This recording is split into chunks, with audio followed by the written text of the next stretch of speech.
The most ruthless execution in hip-hop history didn't require a bullet, but a heavily weaponized record contract. Beanie Sigel, a feared Philadelphia enforcer, pulled his starving protégé Freeway from the gutter, only to watch that same brother trade their loyalty for corporate survival. Orchestrating this betrayal from a New York boardroom was Jay-Z. The newly crowned executive knew the cheapest way to crush a rebellion was to buy its weakest link. By dangling a lucrative solo deal with the unspoken condition of exiling his mentor, Jay-Z engineered a devastating, self-destructive civil war. Beanie and Freeway tore their own empire apart for scraps, while the mastermind who funded their hatred quietly counted the profits from his throne. The streets of Philadelphia in the late 1990s were an industrial meat grinder. It was a city hollowed out by economic neglect, ravaged by the crack cocaine epidemic, and policed with brutal indifference. In the neighborhoods of North and South Philly, survival was not guaranteed, and loyalty was not a moral luxury. It was a vital currency. In a world where the state provides no safety net, your brothers are your shield. Dwight Equine Grant, known to the streets and eventually the world as Beanie Sigel, was a product of this environment. Born in 1974, Beanie was not a manufactured pop act groomed for radio play. He was a heavyweight. He carried the genuine, terrifying aura of a man who had survived the worst the street economy had to offer. His voice was a heavy, asthmatic growl that conveyed pain, violence, and an unshakable adherence to the street code. When Beanie Sigel was scouted and signed by Roc-A-Fella Records, the New York-based hip-hop empire co-founded by the charismatic Damon Dash and the lyrical prodigy Sean Jay-Z Carter, he did not assimilate into corporate culture.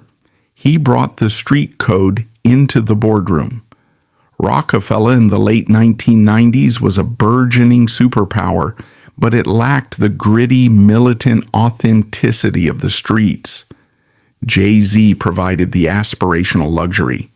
Damon Dash provided the aggressive hustle, but Beanie Sigel provided the muscle. He was the enforcer, the man who grounded the label's glamorous image in terrifying reality. He was deeply loyal to Damon Dash, the man who had recognized his raw power. In Beanie's mind, the hierarchy was simple. You bleed for the men who feed you. But Beanie Sigel possessed a quality rare in men who escape poverty. He did not pull the ladder up behind him. He understood that his success was an anomaly, a statistical miracle in a city designed to trap its young men in prisons or cemeteries. So he went back. He returned to the most desperate corners of Philadelphia, actively seeking out the talent that the industry had ignored. He was looking for men who possessed his hunger, men who understood the code. He was building an army, a collective that would eventually be known as state property. It was during this recruitment drive that he encountered Leslie Edward Pridgeon, a younger rapper known as Freeway. Born in 1978, Freeway was the embodiment of working-class desperation. He was a devout Sunni Muslim, yet he found himself trapped in the illicit street economy just to keep the lights on and feed his family. He was working menial jobs, hustling on corners, and pouring his profound frustration into his music. Freeway had a voice that sounded like a siren, high-pitched, frantic, and loaded with the adrenaline of a man constantly looking over his shoulder. He was immensely talented, but in the music industry, talent without a benefactor is merely a hobby. Freeway was drowning in the anonymity of poverty. Beanie Sigel threw him a life preserver. He did not merely introduce Freeway to the executives in New York, he demanded they listen. He put Freeway on his own tracks, effectively using his own hard-won platform to elevate a complete unknown. He vouched for Freeway's character in rooms where millions of dollars were debated. In the deeply territorial world of East Coast hip-hop, a cosign from a heavyweight like Beanie Sigel was an impenetrable shield. It signaled to the industry and to the streets that Freeway was protected. When Freeway finally secured his own recording contract with Roc-A-Fella, his life was irreversibly altered. He went from dodging police cruisers in North Philly to touring the globe and providing generational wealth for his family. In the psychology of the working-class street environment, this is the ultimate debt. Beanie Sigel was not just a colleague to Freeway. He was a savior. They were bound by a trauma bond, a shared understanding of what it meant to have nothing, and a shared gratitude for having survived it. State property under Beanie's leadership became an ironclad brotherhood. They released collaborative albums, starred in feature films, and projected an image of absolute, uncompromising unity. They believed they had conquered the system. They believed that their loyalty to one another could withstand the corrosive nature of the music industry. They were catastrophically naive. The corporate architects in New York viewed state property through a radically different lens. To Damon Dash, they were a genuine crew, an extension of his own aggressive family-first business philosophy. But to Jay-Z, they were assets. They were numbers on a ledger.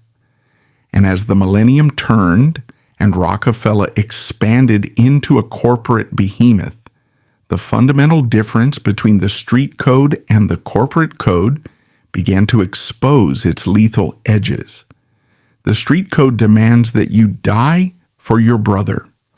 The corporate code demands that you sacrifice your brother for a better quarterly projection. The executives observing state property saw an anomaly.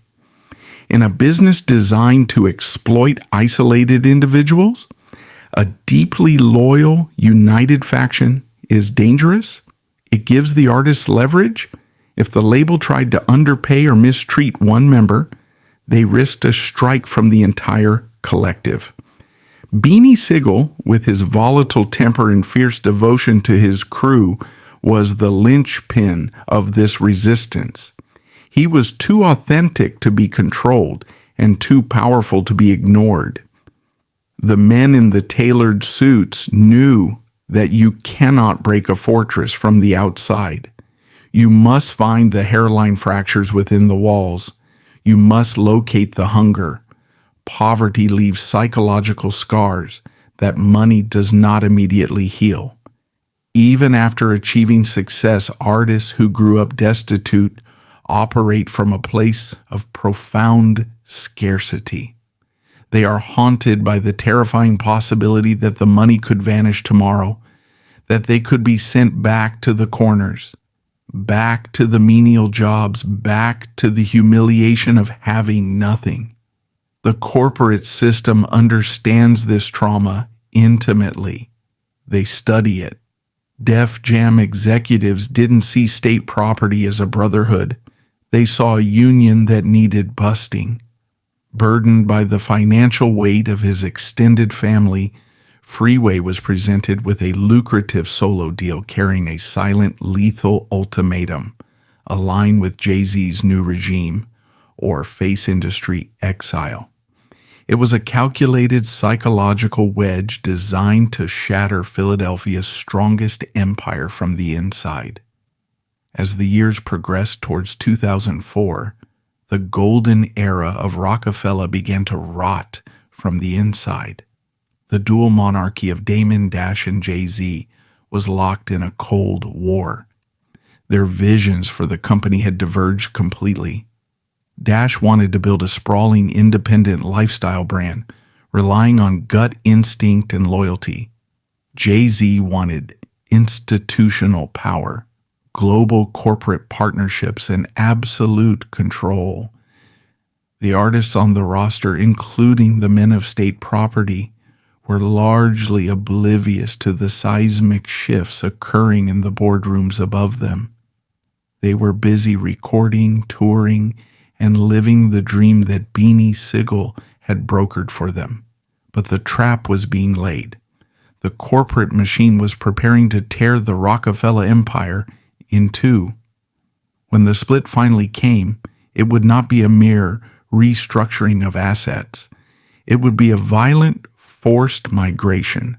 Every artist, producer, and employee would be forced to choose a side. And the men who sat behind the mahogany desks already knew that the greatest weapon they could use to crush Beanie Sigel was not a lawsuit or an assassin. The greatest weapon was the man Beanie Sigel loved the most. The year 2004 did not merely mark a shift in the hierarchy of American hip-hop. It marked a ruthless, bloodless corporate coup. The Roc-A-Fella empire, a monolithic entity that had dominated the cultural landscape for nearly a decade, was structurally collapsing. The partnership between Damon Dash and Jay-Z Carter had deteriorated from a visionary alliance into a toxic, irreconcilable power struggle. Dash, the abrasive and fiercely independent architect of the brand, found himself outmaneuvered by Carter, the calculating pragmatist. Jay-Z understood a fundamental rule of capitalism that Dash refused to accept. The street code does not apply in the boardroom. To execute the final stage of this coup, the target had to be isolated. Jay-Z did not merely want to leave Roc-A-Fella, he wanted to absorb it. He facilitated a deal to sell the remaining 50% stake of the label to the global conglomerate Island Def Jam. In exchange, Jay-Z was not just given a payout, he was crowned president and CEO of Def Jam Recordings. He was no longer just an artist or a partner, he was the absolute authority. He was the system. Damon Dash was systematically stripped of his power, his assets, and his influence. But a king without a compliant army is vulnerable. Jay-Z knew that while he possessed the corporate throne, the loyalty of the roster was severely divided. The most dangerous variable in this transition was state property. They were the most commercially potent and fiercely unified faction within the label, and they answered to Beanie Sigel. Before the corporate machine could fracture state property, it needed Beanie Sigel to be incapacitated. The system did not have to wait long. The street life that had granted Beanie his authenticity was now demanding its toll. In 2003 and 2004, Beanie was swallowed by the criminal justice system.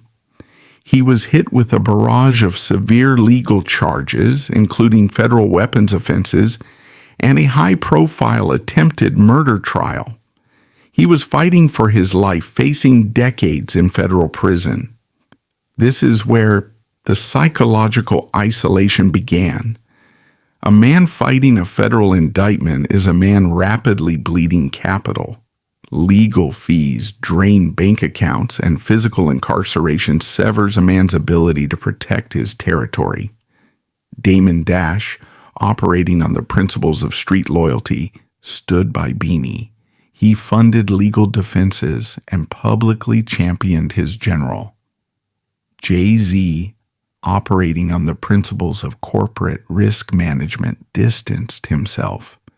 The newly appointed president of Def Jam could not be seen fraternizing with a liability facing federal time.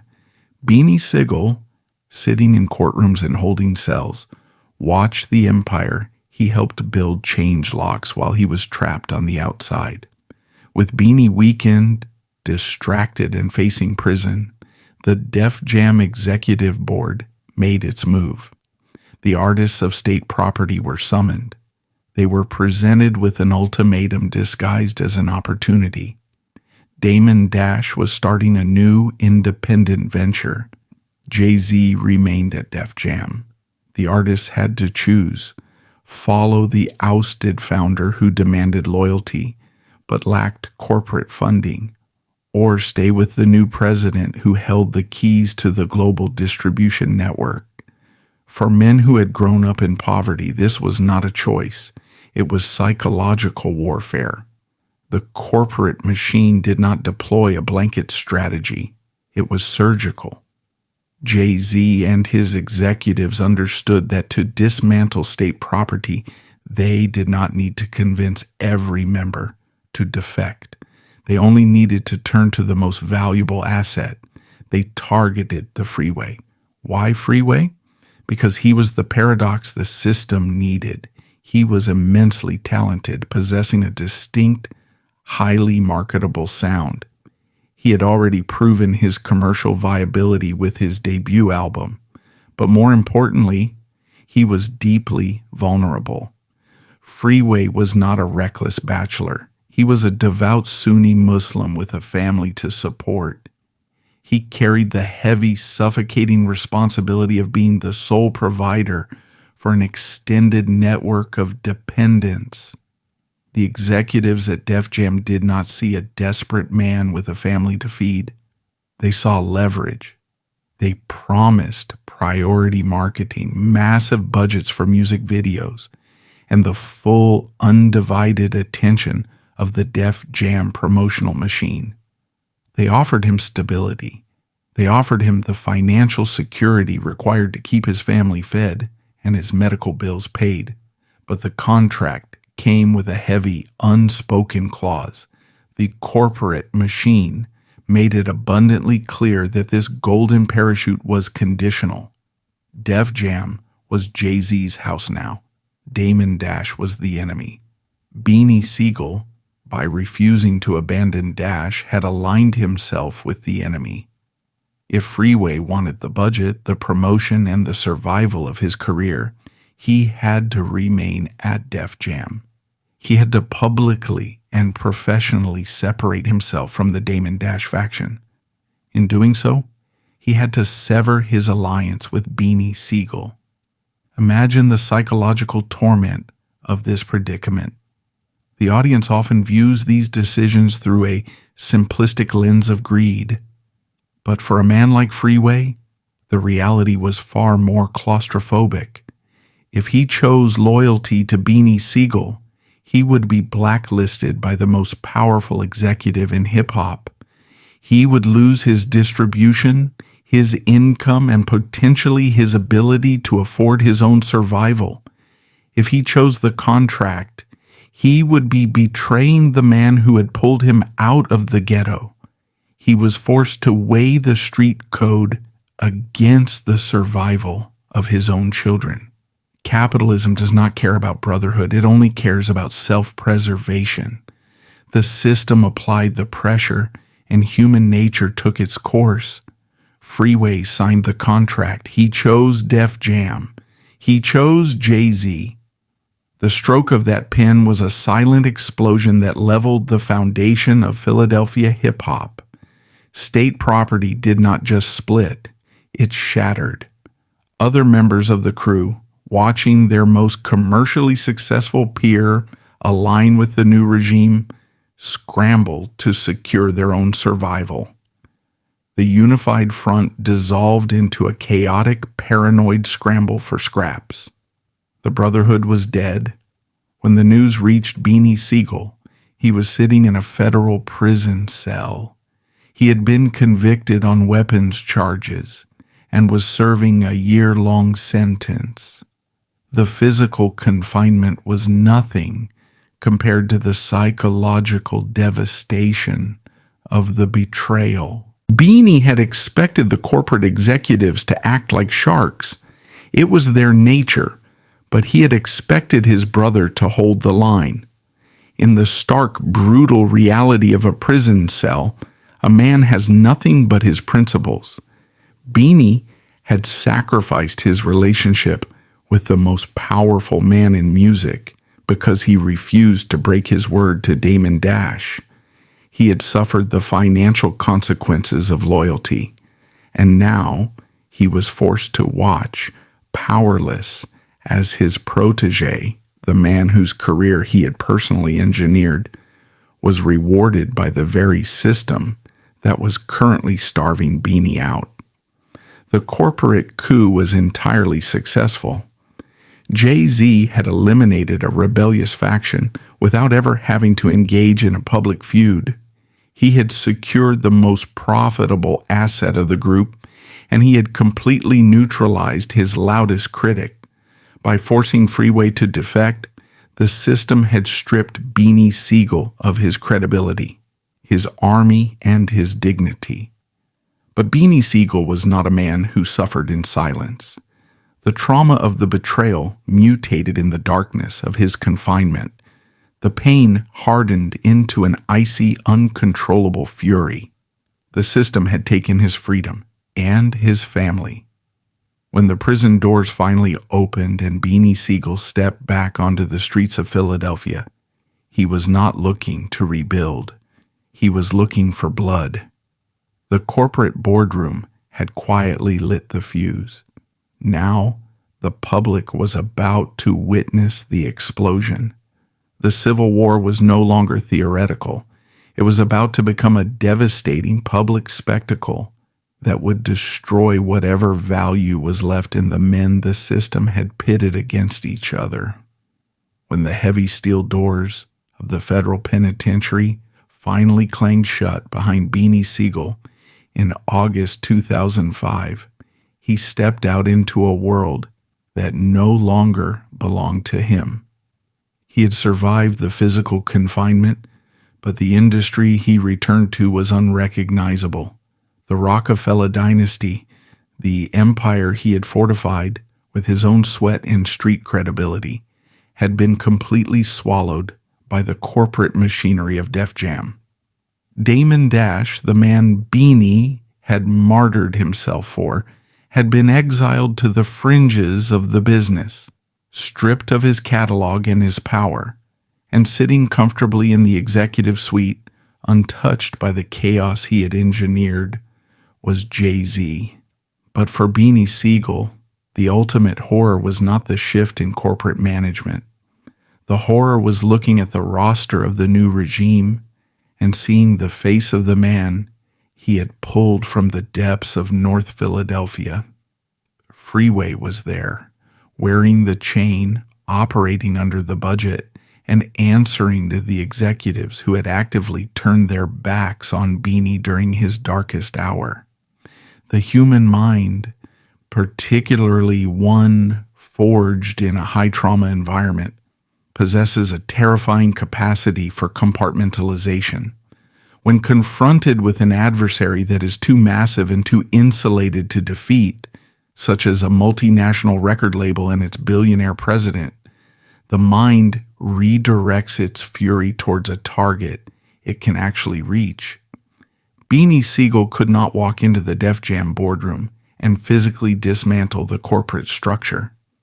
Jay-Z was guarded by legions of lawyers, publicists, and an impenetrable wall of corporate wealth. He was out of reach. But Freeway was not. Freeway was flesh and blood. Freeway was a peer. Freeway was the proxy. The corporate elite understand this psychological mechanism perfectly. It is the oldest strike-breaking tactic in the history of industrial labor. You do not fight the angry workers yourself. You pay half the workers to fight the other half. Beanie Sigel did not seek therapy for his heartbreak. He sought a microphone. He walked into the recording studio not to make art, but to manufacture ammunition. The resulting Civil War was one of the most vicious, deeply personal, and tragic public executions in the history of American music. Beanie unleashed a torrent of venom aimed directly at his former protégé. He took to the radio stations, the mixtapes, and the magazines, systematically dismantling Freeway's character piece by piece. He did not merely critique Freeway's music, he attacked his manhood, his street credibility, and his morality. He publicly branded him a traitor, a coward, and an opportunist who had traded his soul for a corporate check. The cruelty of Beanie's attack lay in its intimate knowledge. Because he had been Freeway's benefactor, he knew all of his vulnerabilities. He knew the desperate, hungry kid from the block, and he weaponized that history to humiliate the wealthy artist Freeway had become. Beanie painted a narrative that was impossible for the public to ignore. He was the loyal soldier who took a bullet for the team, while Freeway was the rat who stepped over his bleeding body to grab a bag of money. For the audiences watching this unfold, it was a grotesque spectacle. It was a raw, unfiltered display of working-class self-destruction. But for the men in the executive suites, it was a masterclass in risk management. The boardroom watched in silence as the two greatest talents of Philadelphia hip-hop tore each other to pieces.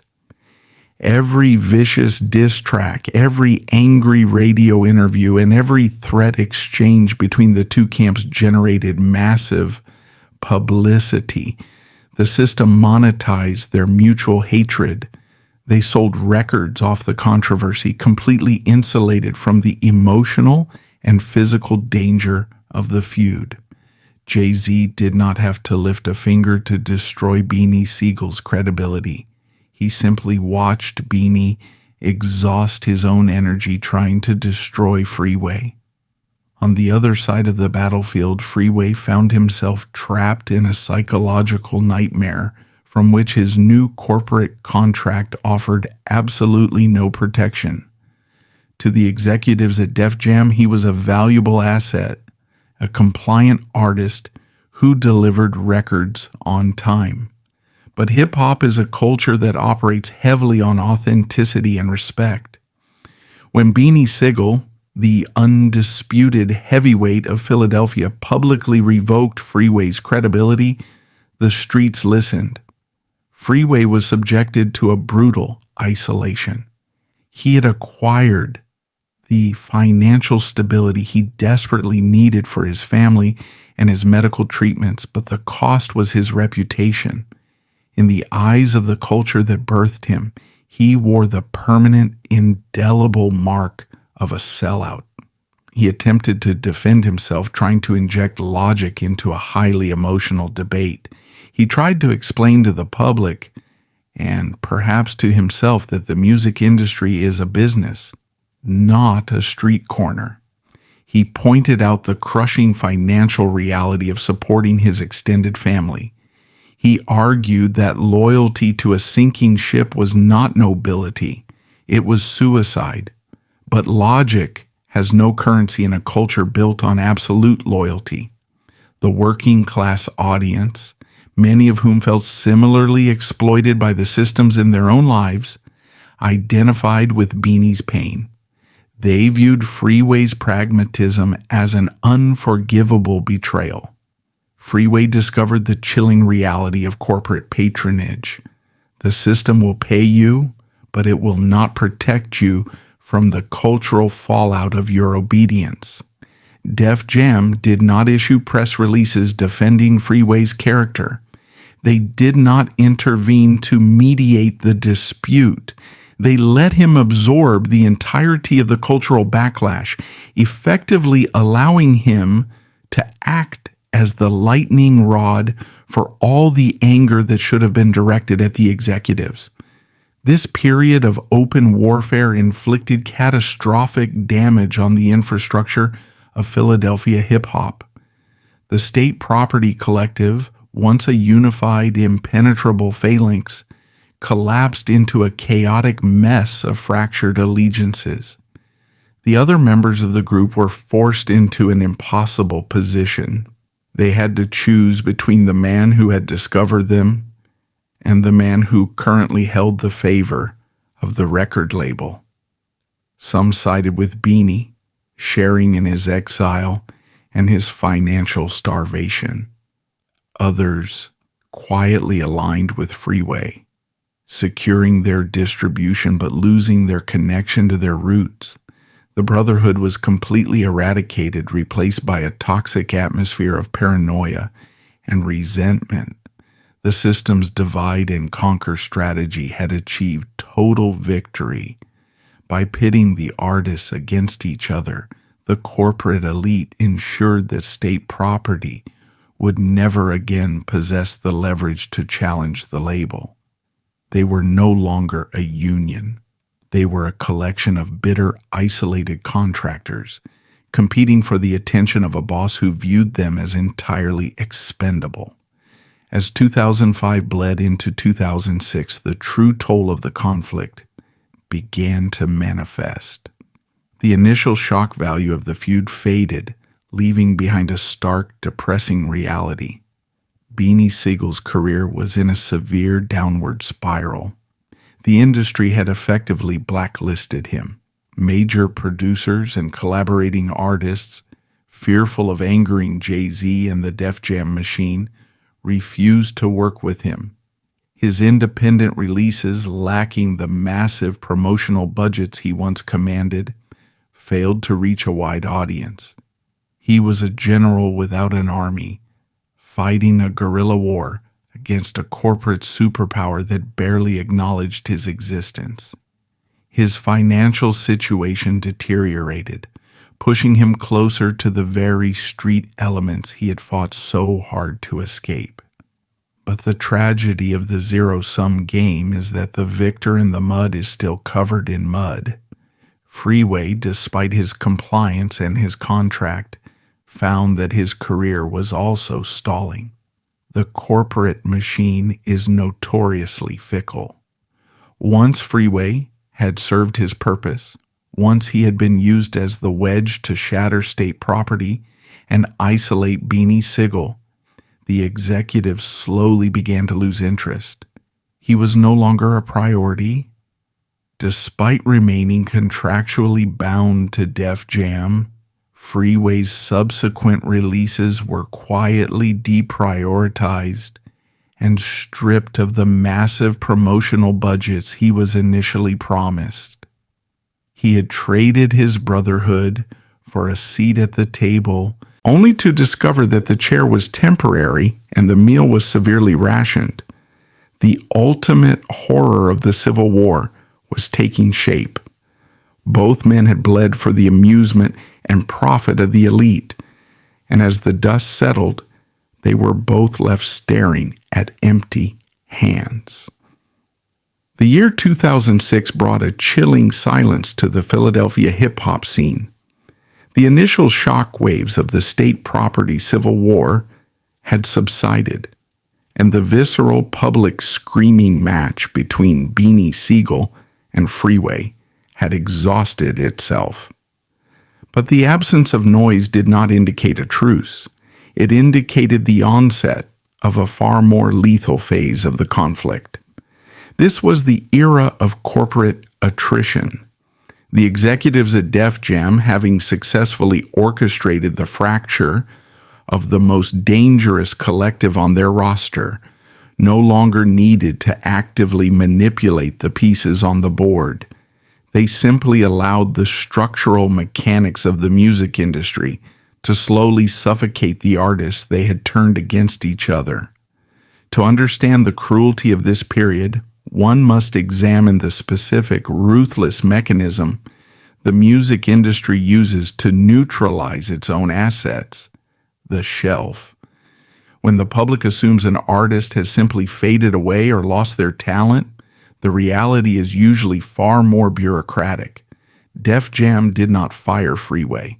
Firing him would have released him from his contractual obligations, allowing him to take his highly recognizable voice to a rival label where he might generate profit for a competitor.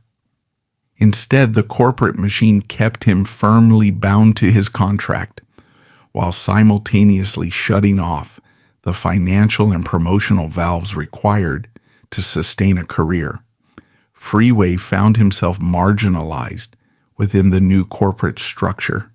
His highly anticipated follow-up, Free at Last, eventually materialized, but the massive marketing budget dangled as his reward for abandoning Beanie Sigel had mysteriously evaporated.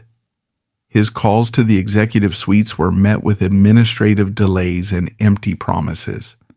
The system had extracted the exact strategic value it required from him. By signing the contract, Freeway had legitimized Jay-Z's new regime and publicly humiliated the Damon Dash faction. Once that objective was achieved, Freeway ceased to be a priority. He transitioned from a vital weapon in a boardroom war to a redundant line item on a corporate spreadsheet. The psychological devastation of this realization is profound. Freeway had committed the ultimate transgression against his own culture. He had alienated his mentor, fractured his brotherhood, and absorbed the relentless hatred of his own city, all under the assumption that the sacrifice would guarantee his family's financial security. Now staring at the walls of a silent recording studio, the brutal reality of capitalism stared back at him. The corporation did not love him. It did not respect his sacrifice. It simply used him to break a union, and when the union was broken, the strikebreaker was discarded. But Freeway could not rebel.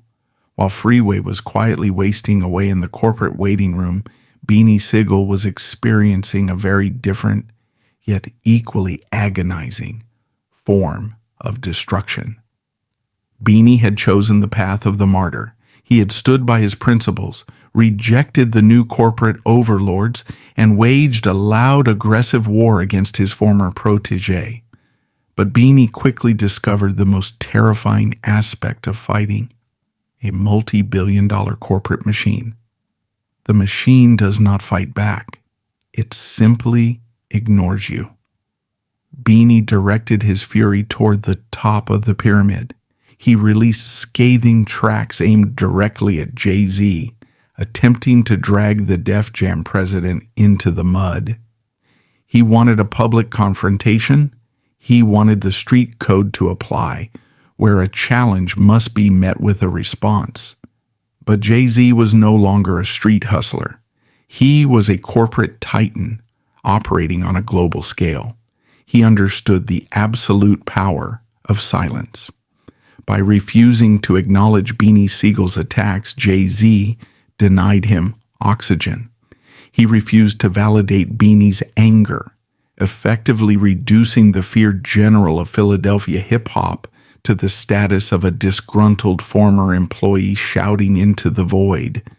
This strategy of non-response was a masterstroke of public relations.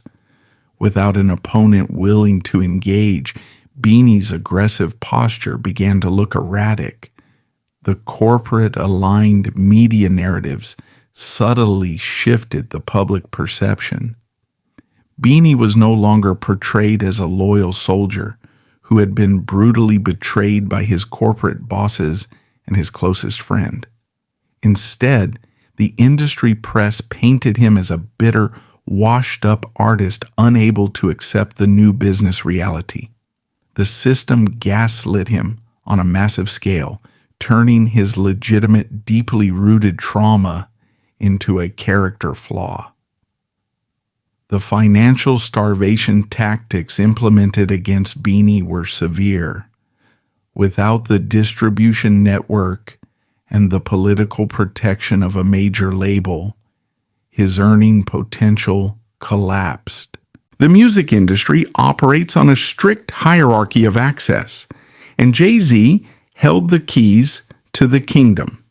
Radio programmers, tour promoters, and other artists understood the unspoken rule: you do not do business with a man who is at war with the president of Def Jam. Beanie Sigel was effectively quarantined. The lucrative feature verses dried up. The major tour offers vanished. He was forced to rely on the independent circuit, performing in smaller venues for fractions of his former booking fee. The psychological weight of this descent is difficult to quantify. Beanie Sigel had been the provider for his entire neighborhood.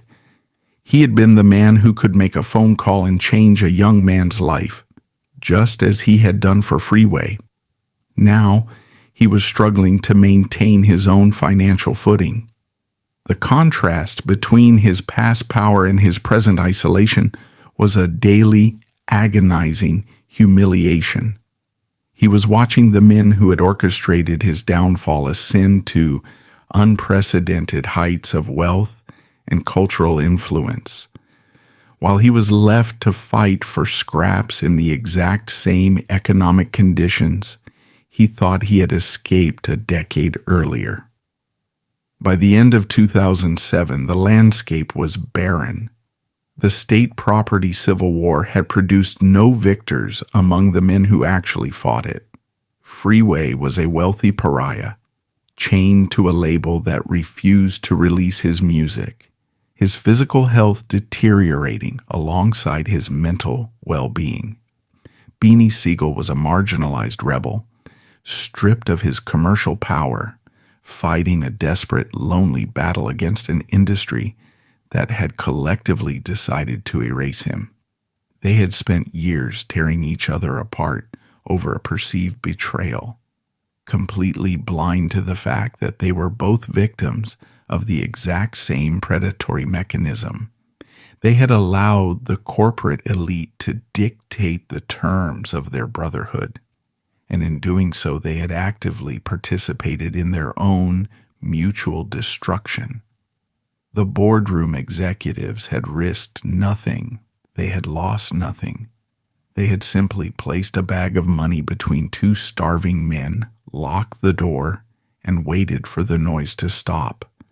As the decade drew to a close, the ashes of Philadelphia hip-hop settled.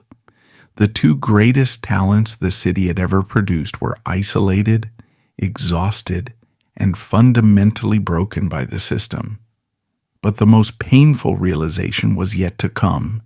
It would take years of distance, immense personal suffering, and a near-fatal tragedy for the fog of war to finally lift, allowing Beanie Sigel and Freeway to look back and see the invisible strings that had controlled them all along. The turn of the decade brought a cold, indifferent reality to the remnants of the Roc-A-Fella dynasty. By 2010, the mainstream music industry had ruthlessly moved on, driven by the relentless algorithms of the digital age and a new generation of artists who possessed no memory of the street codes that once governed the culture. The corporate executives who had orchestrated the state property civil war were no longer concerned with Philadelphia hip-hop. Jay-Z was ascending to billionaire status, dining with presidents, and transitioning from a mere music executive into a global capitalist institution. He had successfully extracted the necessary cultural capital from his former foot soldiers, used it to solidify his empire, and left the debris behind. Beanie Sigel and Freeway were no longer active combatants in a boardroom war. They were discarded tools rusting in the junkyard of hip-hop history. But the trauma inflicted by corporate manipulation does not simply vanish when the contracts expire. When the mind is subjected to prolonged, intense psychological warfare, the body inevitably keeps the score. The stress of poverty, the paranoia of betrayal, and the crushing weight of public humiliation began to manifest in severe physical decay for both men. The Civil War had not just ruined their finances, it was actively destroying their biology. Freeway's health crisis reached a terrifying critical mass. His end-stage renal disease accelerated, forcing him into a grueling daily reliance on dialysis machines just to clean his blood and keep his heart beating. The brutal irony of his situation was inescapable. He had sacrificed his brotherhood, his reputation, and his street credibility to secure a corporate contract that he believed would save his life and protect his family. Yet, as he sat for hours in sterile medical clinics, attached to tubes and watching his vitality drain away, the reality of capitalism became starkly clear. Def Jam was not sitting by his hospital bed. The executives who had promised him the world in exchange for Beanie Sigel's head were nowhere to be found. The corporate structure does not possess empathy. It provides medical insurance only as long as you are generating a profitable return on investment. When the hits stopped, the corporate lifeline vanished, leaving Freeway to fight for his survival using the exact same working-class resilience he had possessed before he ever signed a piece of paper. Beanie Sigel's physical descent was far more violent, a direct consequence of the geographical and economic exile imposed upon him by his industry blacklisting. Deprived of the massive touring revenues and major label advances that once insulated him, Beanie was forced back into the dangerous, unpredictable environments he had originally fought so hard to escape. The streets of the Philadelphia and New Jersey areas do not respect former glory. In December 2014, the violent reality of his environment finally caught up to him. Beanie Sigel was shot in the torso during a drive-by altercation in Pleasantville, New Jersey. The bullet tore through his body, causing catastrophic internal damage. He was rushed to the hospital in critical condition, fighting for his life on an operating table. To save him, surgeons were forced to remove one of his lungs. The symbolism of this medical tragedy was profoundly devastating. Beanie Sigel, the man whose gravelly, booming voice had once been the most feared and respected instrument in East Coast hip-hop, had his literal breath taken away. The system had already silenced him economically and culturally. Now, the streets had silenced him physically. It is in the sterile, quiet rooms of intensive care units that the illusions of the human ego are finally stripped away. When a man is forced to confront his own immediate mortality, whether through the slow hum of a dialysis machine or the excruciating pain of a missing lung, the petty grievances of the past evaporate. The anger that Beanie had harbored towards Freeway for nearly a decade began to look tragically foolish in the face of death. He realized that he had spent the prime years of his life carrying a toxic, consuming hatred for a man who was merely trying to survive a trap set by billionaires. Similarly, for Freeway, the news of Beanie's shooting was a shattering wake-up call. The man bleeding out in a New Jersey hospital was not his enemy. He was the man who had bought him his first chain, who had put him on his first national tour, and who had fundamentally changed the trajectory of his life.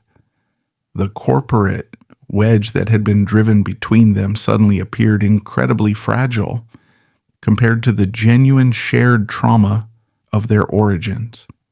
The eventual reconciliation between Beanie Sigel and Freeway did not require a near-fatal tragedy to initiate, nor was it brokered in a boardroom by publicists. Long before the bullets and the failing organs would physically break them, the ice began to quietly thaw around the turn of the decade.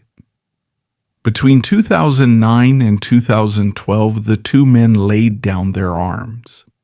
It was a private, weary acknowledgement between two scarred veterans who had survived a war they never should have fought.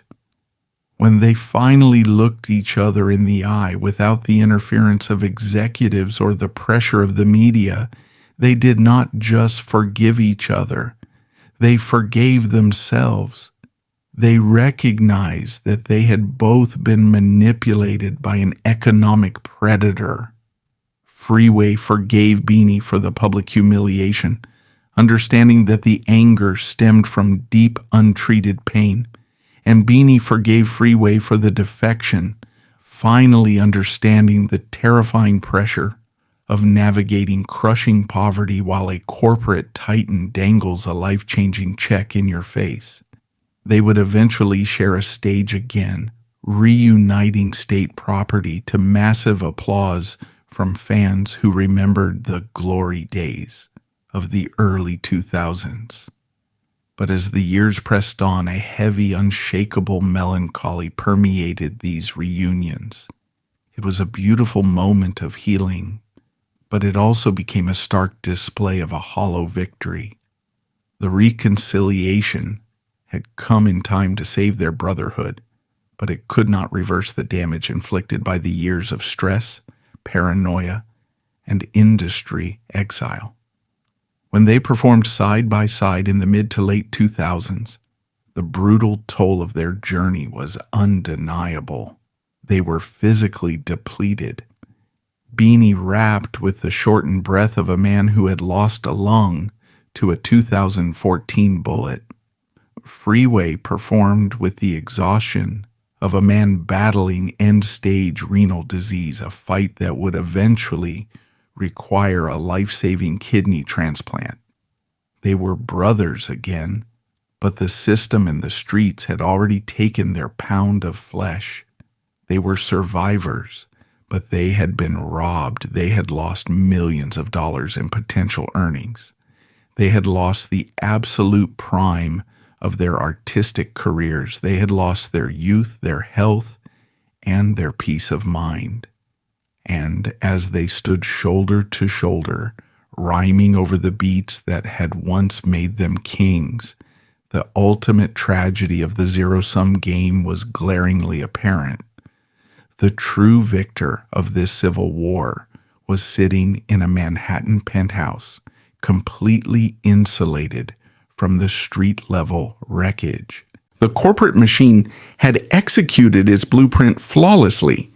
Identify a unified force, buy out its most vulnerable member, extract the remaining value from the fractured pieces, and discard the rest. The story of Beanie Sigel and Freeway stands as one of the darkest, most educational parables in the history of modern entertainment. It strips away the glamorous facade of the music industry to expose the cold, industrial machinery operating beneath the floorboards. It is a terrifying testament to the power of capital over morality. The elite do not need to pull the trigger to execute a movement. They simply need to weaponize the desperation of the working class. They understand that a starving man can be convinced to turn on his own brother if the alternative is watching his family go hungry. Beanie and Freeway did not fail each other because they were inherently disloyal men. They failed each other because they were placed in a psychological pressure cooker designed by men who view human loyalty as an obstacle to profit. In the end, the scars they carry, both visible and invisible, serve as a permanent, hard-hitting reminder. When the marginalized are manipulated into fighting each other for the scraps on the floor, the only entity that truly wins is the man who owns the table.